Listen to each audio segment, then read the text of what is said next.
Morning బ్లాగ్లోకి మీకు అందరికీ welcome అండి. ఈరోజు నేను మునక్కాడ ఫ్రై చేయబోతున్నాను. మునక్కాడలు చూసారా అండి, నేను ఆల్మోస్ట్ 1 వీక్ బిఫోర్ కొనుక్కున్నాను. ఇది ఇంకా కూడా ఫ్రెష్గా ఉంది. ఇలా కట్ చేసి మీరు ఒక కవర్లోనో లేకపోతే బాక్స్లోనో పెట్టుకుంటే ఫ్రెష్గా ఉంటుంది. అండ్ మునక్కాడ ఫ్రై అండ్ ముల్లంగి కర్రీ చేయబోతున్నానండి. ముల్లంగి శనగింజలు కర్రీ. దానికి కావాల్సినవన్నీ నేను ముందే తీసి పెట్టుకుంటున్నాను. కర్రీకి, రైస్కి, ఇంకా మార్నింగ్ బ్రేక్ఫాస్ట్కి కూడా. ముందు మనం కాఫీ వేసుకోవాలండి. నేనైతే ప్యాకెట్ పాలే వాడుతున్నాను. ప్యాకెట్ పాలు ముందు మనం ఇక్కడ ఇలా కట్ చేసేసామనుకోండి, ఆ పీస్ ఆఫ్ ప్లాస్టిక్ని రీసైకిల్ చేయడం చాలా కష్టము. సో అలా కట్ చేయకుండా ఆ ప్యాకెట్తోనే ఉండేటట్లు చూసుకోండి. పాలైతే మరిగించడానికి పెట్టేస్తున్నాను. అండ్ దీనికి మనము ఈరోజు లంచ్కి, ఈరోజు బ్రేక్ఫాస్ట్కి కావాల్సిన అన్ని థింగ్స్ కూడా నేను ముందుగానే రెడీ చేసుకున్నానండి. జస్ట్ ఏం లేదండి, పొద్దున లేవగానే అన్నిట్లోనూ నేను వాటర్ వేసేసి వెళ్తాను. నైటే నేను ఏం ప్లాన్ చేసుకోవాలి, మార్నింగ్కి ఏం చేయాలి అనేది ప్లాన్ చేసుకుంటాను. నైటే అన్నిటినీ నానబెట్టాల్సినవన్నీ నైటే నానబెట్టేస్తాను. మిగతావన్నిటిని ఒక బౌల్లో వేసి క్లోజ్ చేసి పెట్టేస్తాను. మార్నింగ్ లేవగానే అందులో వాటర్ వేసేసి వెళ్ళిపోతాను. బ్రష్ చేసుకొని ఫ్రెష్ అప్ అయ్యి వచ్చే లోపల అది కొంచెం నానుతూ ఉంటుంది. అలాగే ఈ గింజలు అయితే నేను నైటే నానబెట్టేసానండి. నేను ఇప్పుడు ముల్లంగి శనగింజలు కర్రీ చేయబోతున్నాను.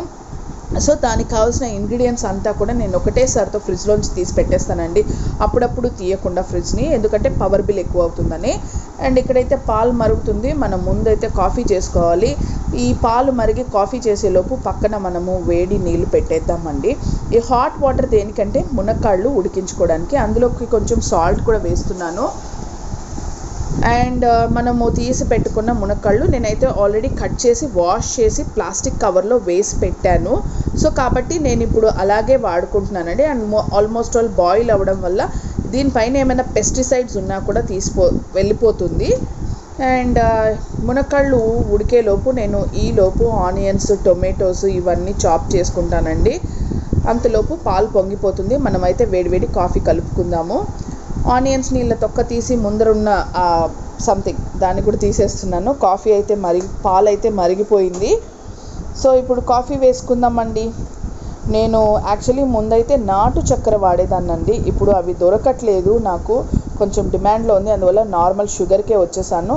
నాకు చిన్న స్పూన్ అండి, అందుకే చిన్న స్పూన్ వేసుకున్నాను నేను. ఇప్పుడు కాఫీ వేసుకుందాం. యాక్చువల్లీ నైటే ఫిల్టర్ వేసేస్తాను, బట్ కొన్నిసార్లు మిస్ అయిపోతే ఇంక ఆల్టర్నేటివ్గా నేనైతే నార్మల్ కాఫీకే వెళ్ళిపోతానండి, బ్రూ కాఫీకి. సో వేడివేడి కాఫీ, మార్నింగ్ కాఫీ తాగకపోతే నాకైతే అస్సలు పనులు జరగవండి. మీలో ఎంతమందికి కాఫీ లేకపోతే పనులు జరగవు నాతో కమెంట్ సెక్షన్లో షేర్ చేసుకోవడం మాత్రం మర్చిపోకండి. Coffee ready.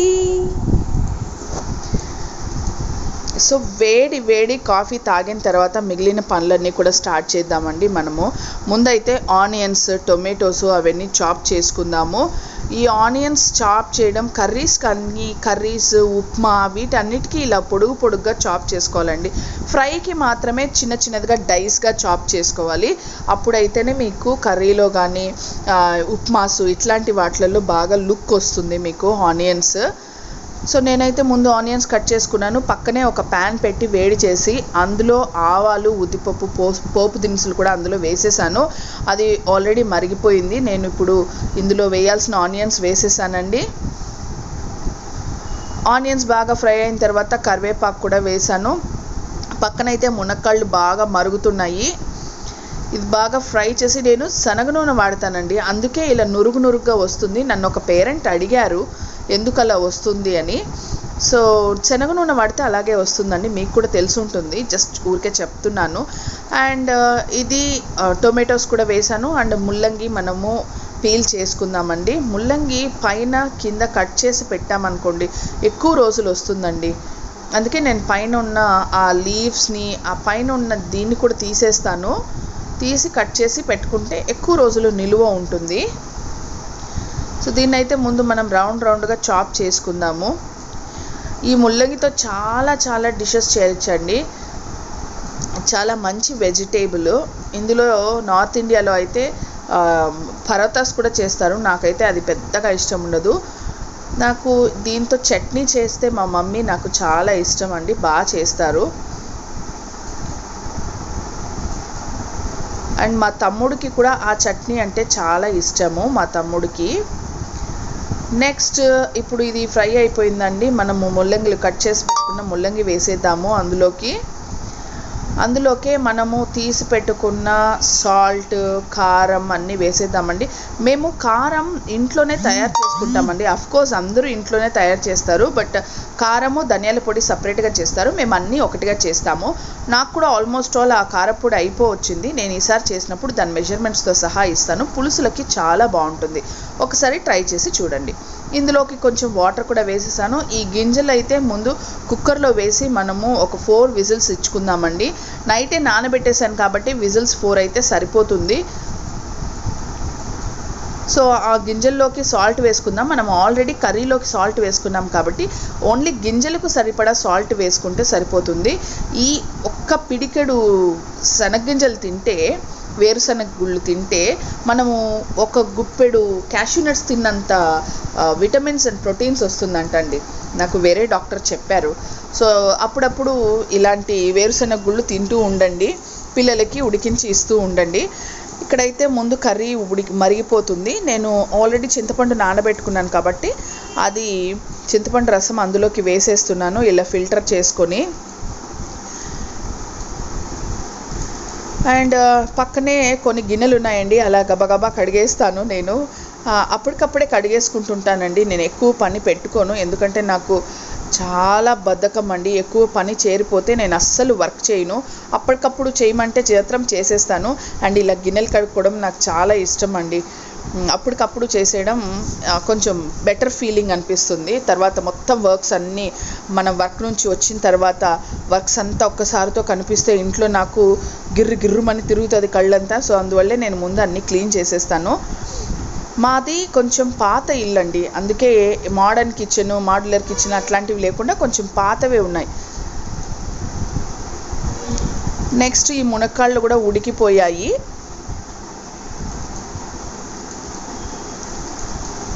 మునక్కాళ్ళు పక్కన పెట్టేసి మనము ఎసరు పెట్టేద్దామండి రైస్కి. మాది పాత ఇల్లు అన్నాను కదా అని సొంత ఇల్లు అనుకోబోతారు, లేదండి మేము రెంటెడ్ హౌస్లోనే ఉన్నాము. సో ఇది కొంచెం వాటర్లో సాల్ట్ వేసేసాను. ఇప్పుడు బ్రేక్ఫాస్ట్కి మిక్సీకి నేను తెల్లుల్లిపాయలు, ఎండుమిర్చి, సాల్ట్ వేసుకుంటున్నాను.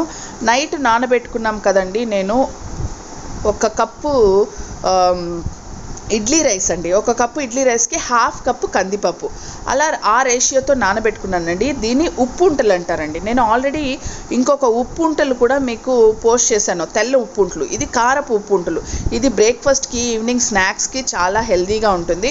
ఇవి అసలు మీరు రుబ్బుతుంటేనే స్మెల్, ఆ వాసనకి అసలు మీరు ఉండలేరు, ఎప్పుడెప్పుడు తిందామా అని ఉంటుంది. ఒక్కసారి ఖచ్చితంగా ట్రై చేయండి. ఈవినింగ్ స్నాక్స్కి అయితే సూపర్ ఉంటుంది. మార్నింగ్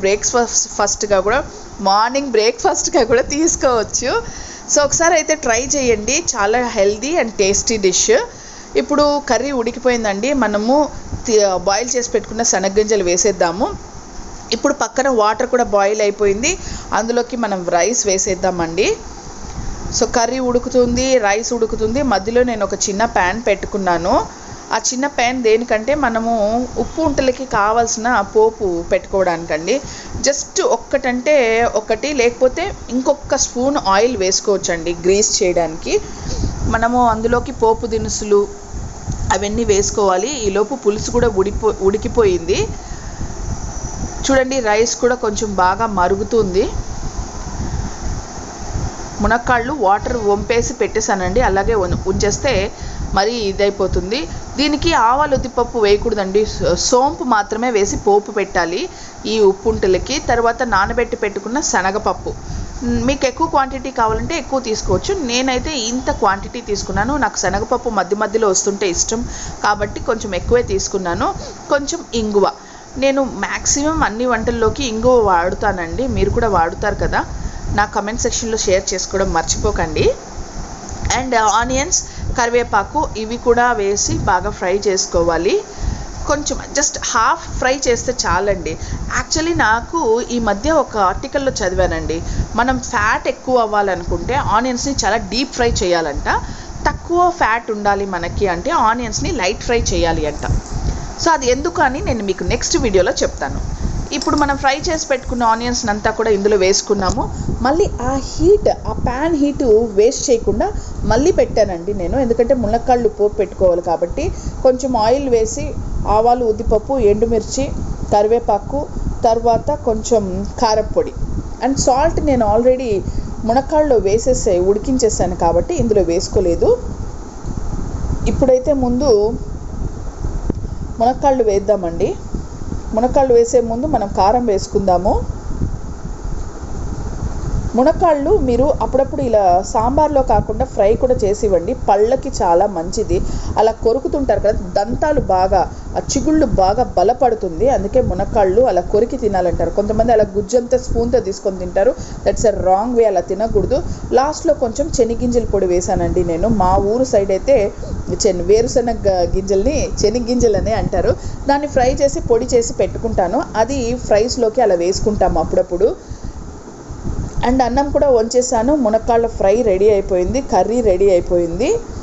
చూసారా కర్రీ ఎంత షైనింగ్గా సూపర్గా ఉంది కదండి, చూస్తుంటేనే తినాలనిపిస్తుంది. నాకైతే స్మెల్కి ఎప్పుడెప్పుడు తినేద్దామా అని ఉంది. ఇక్కడ రెడీ చేసి పెట్టుకున్న ఈ పిండి ఉంది కదండి, దీన్ని బాగా మిక్స్ చేసుకొని సాల్ట్, సీజనింగ్ అంతా చెక్ చేసుకోండి. తర్వాత ఇలా ఉంటలు చేసుకొని ఇడ్లీ ప్లేట్లో పెట్టేసుకోండి. ఇడ్లీ ప్లేట్ ముందైతే ఆయిల్తో గ్రీస్ చేసుకున్నాను నేను. సో ఇలా 2 ఉంటలు ఒకటేసారితో అన్నీ పెట్టేసేయచ్చాయండి, అతుక్కున్న ఏం ప్రాబ్లం ఉండదు. మళ్ళీ మనం విడదీసుకొని మొచ్చుకొని తినేయచ్చు. సో ఇక్కడ ముందుగా నేను ఇడ్లీ పాత్రలో ఇలా వేడి నీళ్ళు బాయిల్ చేశానండి. వేడి నీళ్ళు బాయిల్ చేయకుండా ఏది పెట్టకండి, ఎందుకంటే అలా పెడితే నానబడిపోతుంది, చప్పబడిపోతుంది, అంత బాగా క్రిస్పీగా రావు. అండ్ ఇక్కడ రైస్ అండ్ మునక్కాళ్ళు కర్రీ మొత్తం రెడీ అయిపోయిందండి. ఇప్పుడైతే ముందు మనము ఒక 15 to 20 minutes వెయిట్ చేద్దామండి. ఇది కూడా రెడీ అయిపోయిందండి, రెడీ కూడా అయిపోయింది. ఇది రెడీ అయిందో లేదో తెలుసుకోవాలి అంటే మనం ఒక ఫోర్క్ తీసుకొని ఇలా దీన్ని గుచ్చి చూడాలండి. చూడండి, అంటుకోకుండా ఫోర్క్ బయటకు వచ్చింది అంటే రెడీ అయిపోయింది అని అర్థం. అరౌండ్ 15 to 20 minutesలో రెడీ అయిపోతుంది. మనం ఇప్పుడు రైస్ని బాక్స్కి ప్యాక్ చేయడానికి రెడీ చేసుకుందామండి. అఖిల్కి ఫుల్ డే స్కూల్ అండి, లక్కీకి అయితే హాఫ్ డేనే స్కూలు. సో అందువల్ల అఖిల్కి లంచ్ బాక్స్ ప్యాక్ చేస్తున్నాను. నేను ఎప్పుడు కానీ 2 రైసెస్ ఇస్తానండి, ఒకటే రైస్ ఇవ్వను. అందుకే నేను కొంచెం కర్రీ రైస్, కర్డ్ రైస్ చేస్తున్నాను. కర్డ్ లేకపోతే రసం చేస్తాను ఆ రోజుకి. ముందుగా మనం రైస్ని కొంచెం బాగా ఆరబెట్టుకోవాలండి. మన బాక్స్కి ఎంత క్వాంటిటీ కావాలో ఆ బాక్స్కి తగిన సైజు అంత క్వాంటిటీ మాత్రమే మనం రైస్ తీసుకోవాలి. ఇప్పుడు ఇది ప్లేట్లోనే ఉంటే అలా గట్టిగా అయిపోతుంది. సో నేను ఒక బౌల్లోకి ట్రాన్స్ఫర్ చేస్తున్నాను దీన్ని. ఇది చాలా బాగుంటుందండి, చాలా టేస్టీగా ఉంటుంది, కమ్మగా ఉంటుంది. కందిపప్పు వేసాం కదా, కమ్మగా ఉంటుంది. చూడండి చాలా టేస్టీగా ఉంది. నేను మార్నింగ్ ఆగలేక ఒకటి తినేసాను. సో రైస్ కూడా బాగా చల్లారిపోయింది. ఇప్పుడు పెరుగు వేస్తున్నాను. మాకు ఇక్కడ ఆవు పాలు, ఆవు పెరుగు అవైలబుల్ ఉండదండి, అందుకే ప్యాకెట్ వాడుతున్నాను నేను. కర్రీ కూడా వేసుకున్నాను ఈ పక్క రైస్లోకి. ఇంకా మనము కొంచెం సాల్ట్ వేసి కలపాలి. మా చిన్న వయసులో మా అమ్మ అయితే ఈ పెరుగులోకి కొంచెం వేడి పాలు కూడా వేసి కలుపుతుందండి. ఆఫ్టర్నూన్ తినేటప్పుడు కొంచెం పులుపు లేకుండా ఉంటుందని. బట్ నాకు అంత ఓపిక లేదు. నేనైతే ఇప్పుడు వచ్చే పెరుగులు ఒక 4 days బయట పెట్టినా పులవట్లేదు, అంతగా ప్రిజర్వేటివ్స్తో వస్తున్నాయి. బట్ నో ఆప్షన్, మనం అదే యూజ్ చేయాలి. ఇప్పుడు మనం కర్రీ వేసుకొని కర్రీ రైస్ కూడా ప్యాక్ చేసుకుందాం. కర్రీ కొంచెం ఎక్కువే వేయండి, ఆఫ్టర్నూన్కి మొత్తం లాగేసుకుంటుంది. సో బాక్స్లోకి నేను ఇప్పుడైతే ప్యాక్ చేసేస్తున్నాను. నేను చెప్పాను కదండి, బాక్స్ ఎంత ఉందో ఆ సైజ్కి తగినట్టు రైస్ తీసుకోండి, మిగలదు. లేకపోతే కలిపిన రైస్ మిగిలిపోతుంది, మళ్ళీ అదే వేస్ట్ అయిపోతుంది. సో బాక్స్ ఇది పెరుగన్నంతో ఇలా నేను చేసిన కర్రీ పైన పెట్టుకొని తినడం అఖిల్కి చాలా ఇష్టం, అందుకే నేను బాక్స్లోకి అలా పెడతాను. సో లంచ్ బాక్స్ ప్యాక్ చేసేసానండి. Meet you in the next video. ఈ వీడియో మీకు ఖచ్చితంగా నచ్చింది అనుకుంటున్నాను. బాయ్.